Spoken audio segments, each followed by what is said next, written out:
Hello नमस्कार दोस्तों।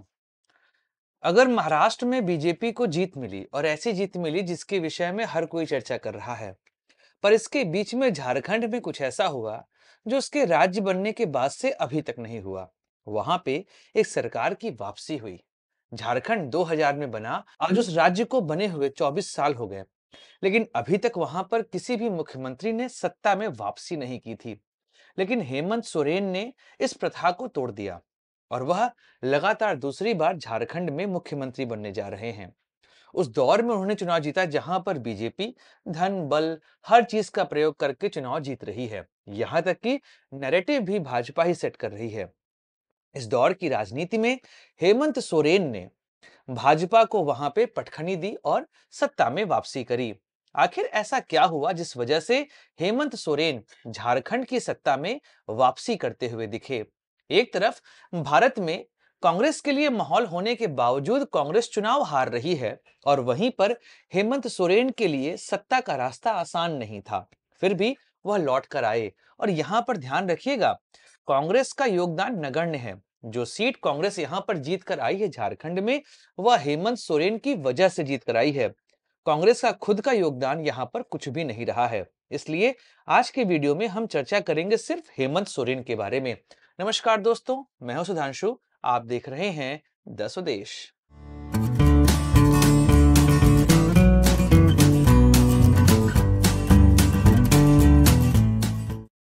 दोस्तों, झारखंड की राजनीति में हेमंत सोरेन का वापस आना इतना भी आसान नहीं था। भाजपा की तरफ से हो रही राजनीति और उस राजनीति की काट हेमंत सोरेन ने खोजी। हेमंत सोरेन शिबू सोरेन के वारिस। शिबू सोरेन वही हैं जिन्होंने बिहार में से झारखंड को अलग करवा के एक नया राज्य बनवाया। झारखंड मुक्ति मोर्चा का निर्माण इसी तरीके से हुआ था और शिबू सोरेन झारखंड के निर्माण के प्रमुख लोगों में से माने जाते हैं। हेमंत सोरेन की बात करें जिन्होंने शिबू सोरेन की विरासत को आगे बढ़ाया है। झारखंड मुक्ति मोर्चा के वर्तमान समय के सबसे बड़े नेता। 2013 के दौर पे वह उप मुख्यमंत्री भी रहे। उस दौरान भाजपा की सरकार यहां पर हुआ करती थी। हेमंत सोरेन की राजनीति उसी दौर से आप देखेंगे उभरती हुई आगे बढ़ी है। यहाँ पर पहले आप हेमंत सोरेन के जेल जाने से पहले का जो इमेज है वो देखिए और जेल से लौट के आने के बाद की इमेज को देखिए। यह जो 6 महीना रहे हैं, इसी 6 महीने में हेमंत सोरेन की राजनीति परवान चढ़ी। जिस तरीके से उन्होंने अपना मेकओवर किया, वह मेकओवर ही उन्हें सत्ता के रास्ते पर वापस लेके आया है। अगर हम झारखंड की राजनीति की बात करें तो हेमंत सोरेन की राजनीति कुछ ऐसी ही चली है। घोटालों के आरोप लगे, पर उस घोटाले के आरोप में वह दम नहीं थे जिस वजह से हेमंत सोरेन की छवि को यहां पर बिगाड़ा जा सके। चलिए पहले बात करते हैं कि आखिर ऐसा हुआ क्या जिस वजह से हेमंत सोरेन जेल गए। इसकी शुरुआत जब हुई तब पत्थर माइनिंग को लेकर जो वहां पर रघुवर दास ने एक रिपोर्ट क्लेम करी कि जो पत्थर माइनिंग हो रही है यहाँ पर, इसका कॉन्ट्रैक्ट हेमंत सोरेन के नाम पर है। क्योंकि ये कॉन्ट्रैक्ट हेमंत सोरेन ने मुख्यमंत्री बनने के पहले ही लिया हुआ था। बाद में उसको रिन्यू करवाया गया। वहीं से लाभ के पद वाला मामला यहाँ पर उठा। गवर्नर को रिपोर्ट दी गई, पर उस रिपोर्ट में कुछ खास नहीं आया। अभी तक वह रिपोर्ट कहाँ है इसके विषय में कोई नहीं जानता। उसके बाद एक और खबर आई जहां पर कांग्रेस के विधायकों को पैसे के साथ पकड़ा गया। इसका आरोप भी हेमंत सोरेन के ऊपर लगाया गया। साथ ही आप देखेंगे साहिबगंज में जो माइनिंग घोटाला था उसमें भी नाम हेमंत सोरेन का आया। लेकिन जो सबसे बड़ा आरोप जिस वजह से वह जेल गए, वह आरोप था, ईडी ने उस आरोप को लगाया था कि सेना की जमीन को अवैध तरीके से हेमंत सोरेन ने बेचा।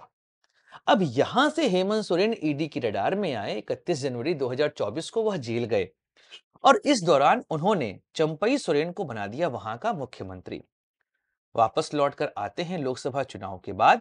अच्छा, यहां पर एक और चीज नोटिस करने वाली बात है, अरविंद केजरीवाल भी उस दौरान जेल में थे, पर उन्हें प्रचार करने की अनुमति दे दी गई थी। लेकिन हेमंत सोरेन को यह प्रिविलेज नहीं मिला और शायद यह चीज भी हेमंत सोरेन के पक्ष में चली गई। अब एक बात जो यहां पर उभर कर आ रही थी वह ये था कि एक तरफ अरविंद केजरीवाल दिल्ली की राजनीति में हैं, इस वजह से उन्हें छूट मिली। हेमंत सोरेन एक आदिवासी नेता हैं, एक छोटे से राज्य से आते हैं, शायद इस वजह से इनको प्रिविलेज नहीं मिल रहा है और मीडिया भी इस तरफ अपना ध्यान आकर्षित नहीं कर पा रही है। यह सब चीजें आदिवासी समाज के पास पहुंची।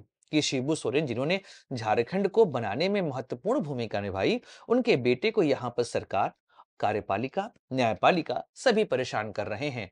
और यह चीज आदिवासी समुदाय के अंदर पहुंची और उन्होंने हेमंत सोरेन का साथ देना यहाँ पर जरूरी समझा। देखिए, भारतीय राजनीति में हर एक नेता को वह मौका मिलता है जहां से वह अपनी छवि बनाता है। हेमंत सोरेन ने इस पूरे घटनाक्रम को अपनी छवि या अपने मेक ओवर के फॉर्म में देखा। लौट कर आते हैं, चंपई सोरेन से बोलते हैं कि आप मुख्यमंत्री पद से हटिए। इस दौरान माहौल गर्मा गया झारखंड की राजनीति का। चंपई सोरेन अचानक से भाजपा की सदस्यता ले लेते हैं। यह चीज भी जनता के पास गई कि भाजपा अब जेएमएम को तोड़ने का प्लान कर रही है। पहले ही वह हेमंत सोरेन की भाभी को भाजपा में शामिल करवा चुके थे और अब चंपई सोरेन, जो कि प्रमुख कद्दावर नेता थे, कुल्हान टाइगर कहे जाते हैं, कुल्हान रीजन को वह एक तरह से नियंत्रित करते हैं। इस तरीके से भाजपा अब जेएमएम को तोड़ने का प्लान कर रही है और बेवजह हेमंत सोरेन को परेशान कर, यह सब चीज जनता के पास जा रही थी। और जनता ने इसे हेमंत सोरेन की अस्मिता के साथ जोड़ लिया कि भाई, आदिवासी अस्मिता और हेमंत सोरेन की अस्मिता एक जैसी है। और शायद यह चीज क्लिक कर गई इस विधानसभा चुनाव में। हेमंत सोरेन ने 28 आदिवासी क्षेत्रों वाली सीट में से 23 सीटें अपनी तरफ की। यह साफ दर्शा रहा है कि जनता के बीच में, खासकर आदिवासी जनता के बीच में, हेमंत सोरेन का चेहरा सबसे प्रभुत्वशाली था। इसके अतिरिक्त कल्पना सोरेन ने जिस तरीके से हेमंत सोरेन का साथ दिया इस राजनीति में, इस दौरान यह भी महिला वोटरों के पास पहुंचा कि जब हेमंत सोरेन को परेशान किया जा रहा है तो उनकी पत्नी उनका सहयोग करे। जिस तरह से उन्होंने भाषण दिया, यह भाषण भी नरेंद्र मोदी और योगी आदित्यनाथ के भाषण पर भारी पड़ता दिखाई दिया। और यहां से भी राजनीति बदली। हेमंत सोरेन और कल्पना सोरेन यह मिलकर इस राजनीति को आगे लेकर चल रहे थे। 200 से अधिक जनसभाएं हेमंत सोरेन और कल्पना सोरेन ने की, जिसका फायदा उन्हें यहां पर दिखाई दिया। एक और बात जो यहां पर हेमंत सोरेन के पक्ष में गई, देखिए, राजनेता वादा करते हैं, वादे पूरे होते हैं कि नहीं होते इसके विषय में कह पाना आसान नहीं है, क्योंकि कई बार वादे पूरे हो जाते हैं और कई बार यह वादे केवल कोरे कागज के फॉर्म में रह जाते हैं। हेमंत सोरेन ने एक वादा किया था, मैया सम्मान योजना, 1,000 रुपए देने की बात की गई और 1,000 रुपए महिलाओं के खाते में पहुंचे। इस तरीके से राजनीति में महिला मतदाताओं के लिए काम करना शुरू किया गया। यहाँ तक कि जो यहाँ तक कि कई सारे ऐसी महिलाएं जो कि सिंगल मदर थी, उनके लिए भी सरकार ने काम करना शुरू कर दिया। इस तरीके से महिला मतदाताओं के बीच में भी हेमंत सोरेन की छवि जो है वो बननी शुरू हुई। इसको काउंटर करने के लिए बीजेपी ने वहां पर गोगो दीदी योजना की शुरुआत की कि हम सरकार बनाएंगे तो हम 2,100 रुपए महिलाओं को देंगे। इसके काट में हेमंत सोरेन ने मैया सम्मान योजना की जो राशि है 1,000 रुपए, इसको बढ़ा के 2,500 कर दिया और चुनाव से पहले कैबिनेट से पास भी करवा लिया। अब सीधी बात है कि भाजपा के पास जो यह मुद्दा था, यह मुद्दा भी इनके हाथ से छिटक गया और इस तरीके से हेमंत सोरेन महिला मतदाताओं के बीच में भी अपनी छवि को प्रगाढ़ कर पाए। तो भाजपा के पास यहां पर कुछ बच नहीं रहा था। देखिए, राजनेता काम करते हैं, कुछ काम अच्छे, कुछ काम बुरे। ऐसा नहीं है कि हेमंत सोरेन ने सारा काम यहां पर अच्छा किया। घुसपैठियों के मुद्दे पे जिस तरीके से हेमंत सोरेन ने झारखंड में काम किया है, उसको कहीं से भी आप न्यायोचित नहीं कह सकते हैं। संथाल परगना में जिस तरह से डेमोग्राफी चेंज हो रहा है, इसके लिए हेमंत सोरेन को काम करना पड़ेगा। कई सारे ऐसे वीडियोस भी सामने आ रहे हैं जिसमें घुसपैठिए झारखंड में एंट्री कर रहे हैं और यहाँ पे आदिवासी क्षेत्र में शादी करते हैं और वहां पर अपना एस्टेब्लिशमेंट कर रहे हैं। संथाल परगना की बात की जाए तो यहाँ पर आप देखेंगे 80% वाला आदिवासी क्षेत्र वर्तमान समय में 50% पर आ चुका है। बाकी सभी एरियाज में घुसपैठियों की एंट्री हो गई है और यहाँ पर हेमंत सोरेन अच्छा काम नहीं कर पा रहे हैं। वोट बैंक की राजनीति के आगे कहीं ना कहीं वो दबते हुए दिखाई दे रहे हैं। अगर वह वोट बैंक की राजनीति को यहाँ पर नहीं करेंगे तो शायद आने वाले समय में भी उनको यहाँ से कोई हिला नहीं पाएगा।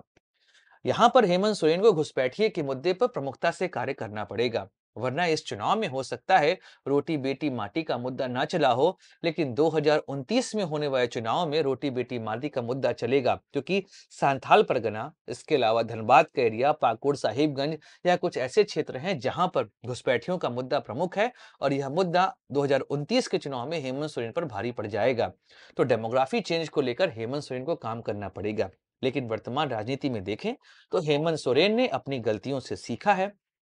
अपनी छवि को सुधारा है, काम किया है और उस काम का रिजल्ट उनके लिए यहाँ पर आया है कि वह यहाँ पर दोबारा सरकार बना रहे हैं। ध्यान रखिएगा, यह सफलता हेमंत सोरेन की है, कांग्रेस का योगदान यहाँ पर नगण्य है।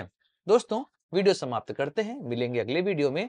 लाइक करिए, शेयर करिए, सब्सक्राइब करिए इस चैनल को। इजाजत दो सुधांशु को। जय हिंद, वंदे मातरम, भारत माता की